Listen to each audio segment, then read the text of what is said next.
Today marks a significant day for the inhabitants of the Kombat Settlement. The Oshozondjupa Regional Council is inaugurating the Kombat Settlement Office, which is falling under the Oshozondjupa Regional Council. It will serve residents of Kombat and surrounding areas. Joining us now is NBC reporter Denver Kisting, who is on site at Kombat. Good afternoon, Denver. Please fill us in on today's developments. A very good afternoon, Elaga. Good afternoon to the viewers. Thank you so much for having me. As you said in your introduction, today marks the official opening of the Kombat Settlement Office by, of course, the Minister of Urban and Rural Development, Erastus Sotoni.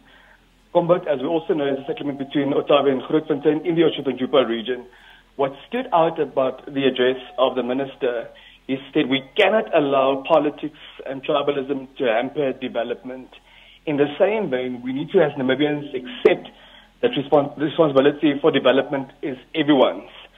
So we need to do our part to see to it that we develop our settlements, we develop our villages, we develop our towns, and also ultimately develop the country as a whole. As indicated earlier, there is a Kombat Settlement Office that is being inaugurated. Who exactly will serve this office? So what we do know is that within Kombat, there are about 1,000 residents. And on the periphery, on the outskirts, on surrounding farms, there are about 2,000 more residents. So in total, we're looking at 3,000 residents in total.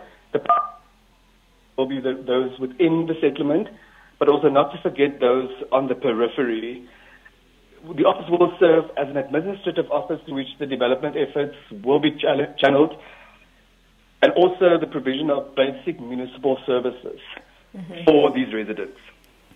From your observation as you are there in Kombat, what does this development suggest about the appetite from the inhabitants for development at Kombat? Elaga, that's an important question, and that's a very timely and a very relevant question, particularly in 2022. What needs to be stated categorically is that the potential for development in the settlement exists. I even want to be brave enough and say that the potential is immense. But as alluded to by the Minister, cooperation is absolutely critical. All stakeholders need to have their hands on deck all the time. And we need to make sure that if we have a responsibility and if we have the ability and the capacity to pay for services provided to us, we need to honor that responsibility, because it's only through honoring that responsibility that we can elevate the settlement ultimately to a village and to a town in the not-so-distant future. I think we need to showcase what it is that we have. We need to also demonstrate the potential, and we also need to live what it is that we are preaching, because it's only if we walk the talk that we will be taken seriously, both by domestic potential investors and also by those from outside the borders of the country.